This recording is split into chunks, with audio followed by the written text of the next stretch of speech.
I'm not finna even do my intro, bro. I'm not gonna even do my intro. You know why? Y'all see what I got on, right? Y'all see it, right? Y'all see it, bro?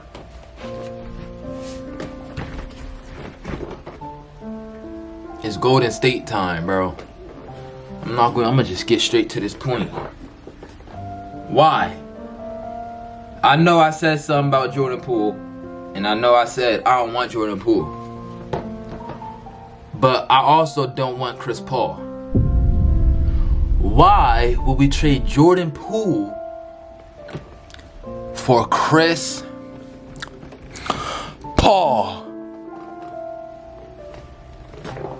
Like, what sense do that make? That don't make no sense. We trade a young person for an old head, bro. He's gonna retire in the next 2 years. On top of that, right? Guess what?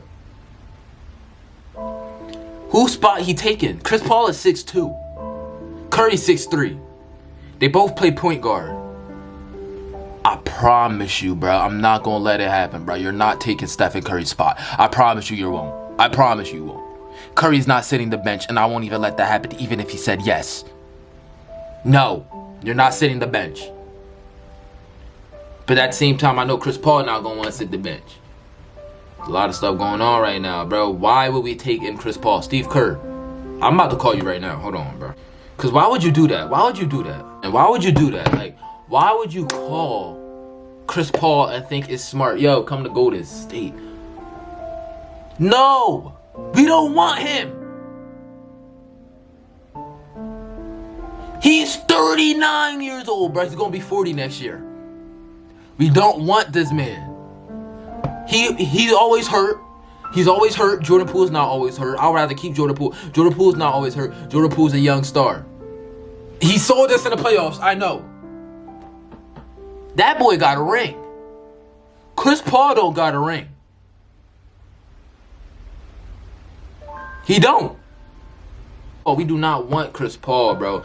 Anyways, we about to react to this video on the information about it, bro. I'm highly upset, and I know y'all upset too, but I gotta give Steve Kerr a call, bro. I got to. Let's go get to his reaction, bro. All right, bro. We got it right here, bro. And Bradley Beal to the Suns in exchange for a package including Chris Paul. The Wizards agreed to send the future Hall of Fame point guard to the Warriors Thursday in exchange for Jordan Poole plus draft compensation. I don't agree with this at all. I think it's dumb. To his new teammates. Now, Chris Paul is good. He's old. What is your reaction to being traded to Golden State today? And then don't he not like Steve Kerr, like when he was laughing and then turn around and got serious? He talking about he excited. All right, as long as you happy. If you think you could bring something to the table, bro, What is your reaction I'm saying we should be straight. to Golden State today? Excited. I got that question I don't know how many times already, so I'm really excited. You spoke with Steph, it sounds like, already, and how did that go? It was good. Yeah. What do you think your role will be on that team? To help us win games. Yo, Chris Paul, bro, if you sell us, you're done. You might as well retire, bro. I thought you was going to retire this year. I ain't going to lie. You'll go 45. All right, Tim, I think this is a horrible move, Tim, honestly. you're shaking your head. So I'm going to start with you. Was getting CP3 the right move for the Warriors? No.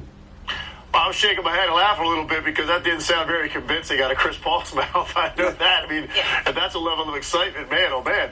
Here's the deal, though. Let's look at it from the Warriors. He don't even want to be here. Like, I don't understand it whatsoever. I don't. Not only do I not understand the fit of Chris Paul in that style of play, a team that at their best plays fast, and Chris Paul immediately slows you down with the pace that he wants to play, particularly. oh my gosh, I didn't think of that. We're not gonna be the same.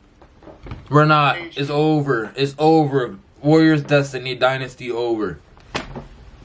Of his career. Chris Paul, get your old behind on somewhere, bro. The issues that the Warriors had a year ago, which was. And then why did we draft 2 point guards? 2? Come on, bro. We need a big. You know, in the years past, when they've been a championship contender, they had bigger wings, longer guys that could affect the floor defensively as well. Guys like Andre Iguodala and Sean Livingston and Kevin Durant. Last year, they got thrown around a lot. They were a small team. Kuminga and Moody did not take that leap forward. We a small team and we got us somebody smaller, bro. It don't make no sense, bro. Expecting they would, and certainly the Warriors didn't. Chris Paul is shorter than Steph Curry. Steph Curry's the smallest one on that court. What sense do this make, Steve? It's not even Steve Kerr. It's the GM. Who's the GM? Man. When it mattered most in the postseason, when they were really exposed. So I don't understand. I get moving on from Jordan Poole. That's not a surprise. Yeah, we knew he was leaving. I called it. Matter of fact, put the clip in before when I called that, John. In return, when you still have Steph Curry playing at this level, because to me, he hasn't shown any sort of decline to make you think that window is over in the Steph Curry era to contend for a championship. As long as he is playing at the level he is, you still have an opportunity to do it. But you've got to be careful about the way you structure your team around him. And I just don't see how the Warriors got better in this move by adding a guard at the very end of his career that doesn't really play the style that you are best suited to play in the This open man court plays slow. He's a slow point guard. He's a strategic slow point guard. We're fast and strategic. He can't keep up, bro. To beat a contender again. Unai, what'd you think of it? Full of young players. Young players. And I love me some CP3. I think he's one of the greatest point guards to have ever played this game. Surefire first ballot, future Hall of Famer. I don't like this from a basketball standpoint. Let me get the business part out of the way. You got over $400 million in salary. Obviously, this is a business move. It wasn't just... My bad, bro. I thought he was getting 400 mil. Ooh. That they've got to about to say. The fact that next year they'll be in a position to get as much as $25 million under the tax. You looking at it from a business perspective and understanding this was primarily a business move. Obviously, Chris Paul's going to get his $30.8 million next year. His salary is not guaranteed. You can do what you want with him. It's a very, very attractive commodity to have in terms of moving a contract down the line before the trading deadline, or dare I say even next summer. So all of those things play the role, not to mention the fact in their mind, Chris Paul is going to be somebody that stabilizes their second unit from the standpoint of being on the court with the Kumingas of the world and others, cutting down on some turnovers, obviously, which has plagued Golden State. I get all of that. I ain't gonna lie, though. That would be useful because Chris Paul, Jordan Poole be getting turnovers, yo. That just makes it better. And I'm not only Jordan Poole, Golden State in general, bro. Turnovers is the death of us, bro. And I don't see how it's an ideal fit. If I remember correctly, I think the Warriors were #1 in pace of play this year. The Phoenix Suns was like at 22nd, if I remember correctly. I got to look that up. Yeah, so I'm sitting there, I'm looking at them. I'm like, really? That's what you're doing? This doesn't seem to make much sense. Not to mention the fact that we know that Chris Paul has been perpetually injured. He's missed about 12 postseason games. In 5 playoff series that he's gotten injured, it's impacted his team because they've lost 4 of the 5 series, that playoff series that he's gotten injured in. Everybody on Golden State got a ring. If you just got there, you got a ring. Going up to a team besides KD. Pace of play. We know primarily most of those injuries were hamstring injuries. I don't even know if he'll last. I'm just looking at the Golden State Warriors and I'm saying to myself, really? Now, I'm not going to get into the Jordan Poole things too much. I know that Chris Paul is 14 years older than Jordan Poole. What did I say? We traded a youngin, a future superstar, for an old head, bro. He's going to retire next year. Poole definitely wanted his shine in Washington. He's going to get that because he'll be the primary offensive option, one would argue. But I just looked at this and I just said, really, that's the move that you make? I thought they needed some more size. Yes, bro. I knew Jordan Poole was out of there, bro. I literally called it in my last Golden State video. I knew Jordan Poole was out. But for freaking Chris Paul, he's 6'2", 46 years old. Fit. Slow. Think it's going to make them better or more of a championship contender. Certainly it's not going to make them worse because Chris Paul doesn't make teams worse. Anywhere he goes, the team is always better. We know that, okay? I just don't see that happening in this particular situation. Not because I don't believe in his talents. It's just that in this situation, I don't think it's a good one. But I understand they were willing to sit up there and trade. I can't wait to see my boy Curry play. Clippers, by the way, wouldn't step up and give him the kind of things he wanted. That's why he ended up in Golden State, from what I'm hearing. I just don't like it from a basketball standpoint. I truly don't. Man, you know who? If we're gonna take a good point guard, right? Westbrook, bruh. Westbrook is fast, bruh. Golden State plays fast, bruh. We got shooters. We need finishers, bro. Like, it seems, because we're all strong on the same page here. And actually, my initial reaction, honestly, was I feel bad for the NBA referees. Oh, never mind. Have to call Golden State Warriors games next year if Draymond Green resigns. Because you talk about two of the biggest constant chirpers to the referees. It's Chris Paul and Draymond Green. No question. So enjoy it, Zach Zarba. Enjoy it, Zach. You guys touched on this. I think the contrast in play style is the most shocking thing to me, right? Steph has described the Warriors' offense as chaotic. Everything Chris Paul does is calculated and methodical. Bro, I said that. This man, like, he's strategic. We just go out there and play, bro. We just run and shoot the ball, bro. Offense. CP on offense was the 6th slowest player. The Warriors have run the least amount of pick and rolls of any team in the Steve Kerr era. And that's what CP thrives on. It's not off-ball movement. It's not coming off screens. It's not split action out of the post. All the things the Warriors do so well.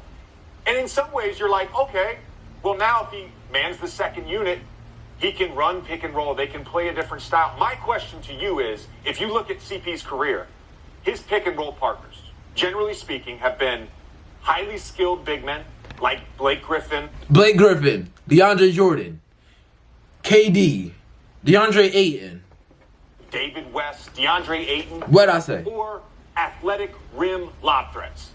Tyson Chandler, DeAndre Jordan. What? Who's he playing pick and roll with? And you can say, well, Steph plays pick and roll, and he has. I mean, you could do. Andrew Wiggins is not big, but you could do Jonathan Kuminga. I heard that man grew up to 7 feet. I don't know if it's true, but he grew up to 7 feet. You got Jonathan Kuminga. He's shooting 30-foot pull-ups off the dribble. So all of the reaction to that is way different than CP coming off, methodically snaking a pick and roll, getting to the elbow. Like teams, and we saw this in the first 2 games against the Nuggets, Nikola Jokic way up in every single pick and roll as he prefers.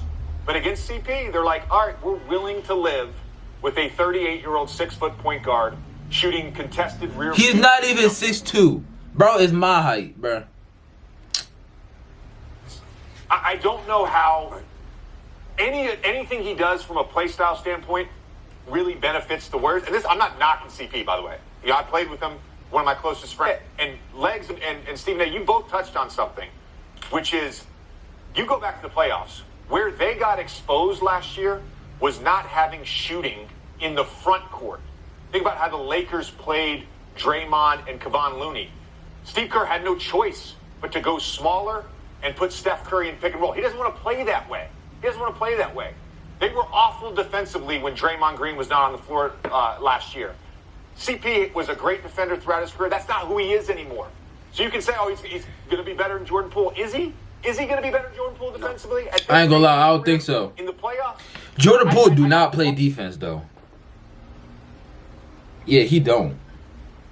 Neither do Klay Thompson. I'm believing that. First of all, he's not going to be better defensively. And secondly, and more importantly, he's not going to be as reliable because he's 14 years older. Let's just call it what it is. Father Time is undefeated and has definitely been creeping up. We got to take that into consideration. If you want to find some kind of hope, something to grab a hold of and to say you could stomach this to some degree, Legs, JJ, here's the only thing that I will say. If he's going to be utilized as somebody who's going to stabilize that second unit and facilitate the growth of a Kuminga and Moody and others, maybe, just maybe, because here's the knock that I'm going to personally throw in the Warriors' way. And I think that Steve Kerr is one of the greatest, is one of the top 5 coaches in the history of basketball. Steve Kerr is the best coach in the world, bro. About Steve Kerr. Having said that, let me say this. Best coach in the world. Where's the development for the young guys? We've been waiting. Remember, It wasn't just this past season, JJ and Legs. The season before that, we were supposed to see more from Moody and Kuminga. We keep hearing each off season, these guys are coming. Yes. These guys are coming. You know what? I'm hearing Kuminga's going to be working out, you know, in South Beach. And the next thing you know, Draymond going to go down there and work out and be in his face and work with him. I hope that happens. But I've been waiting to see these guys be in a position to make a significant, and Moody's had a couple of moments in the postseason, but I've been waiting to see these guys make a significant commitment, or rather a significant contribution come the postseason, and Steve Kerr leaves them on the bench. So if Chris Paul is going to help that and going to help those guys where he makes them more reliable in the eyes of Steve Kerr come postseason, then he's worth it. Yes. He's worth it. That's what I'm saying, but guess what? Kuminga played the bench, bro. DiVincenzo is a guard. He played the bench, bro. Who else he say? Not Looney, though. Looney is starter, but he's our only big. He's 6'9", bro. A 6'9" center, bro. Come on now. I'm where we all are right now. I don't see how this works basketball. I agree with you 100%. If Jonathan Kuminga develops and takes a step forward in his career, that changes the ceiling for this Warriors team. Yes. I just want to pose one last question. CP's book, 61, is out. I'm reading it right now. It's excellent. Highly recommend it. I can't remember a player ever going on a book tour and being traded twice in a book tour. Think about that. It's true. And it's not just any player. It's one of the greatest point guards of all time and a Hall of Famer. It's got to be a little surreal right now. Absolutely. You're on Good Morning America promoting your book, and it's like, hey, how'd you feel about the trade? Yeah. All right, they're not even talking about basketball no more, bro. I don't know what they talk about right now, but talk about books, bro. No. Anyways, that's it for this video, y'all. Like I said, I don't agree with this. This was the stupidest thing we probably could have did. We could have got more size, like he said. We could have got somebody, bro. Somebody at least over 6'5". Chris Middleton. Oh my gosh! Man, that's it for this video. I don't even think that's not even realistic because the money he declined what, $20,000, $30,000, $40,000, one of them, bro. Make sure you hit that like, subscribe, turn on post notifications, all that, bro. I'm disappointed in y'all Golden State, but now y'all just gotta prove me wrong, and I hope y'all do prove me wrong. I got high hopes. I feel like we could do this. You know what I'm saying? We could win. You know what I'm saying? But when I heard that announcement at work, bro, man, make sure you hit that like, subscribe, turn on post notifications, all that. And I'll catch y'all in the next video.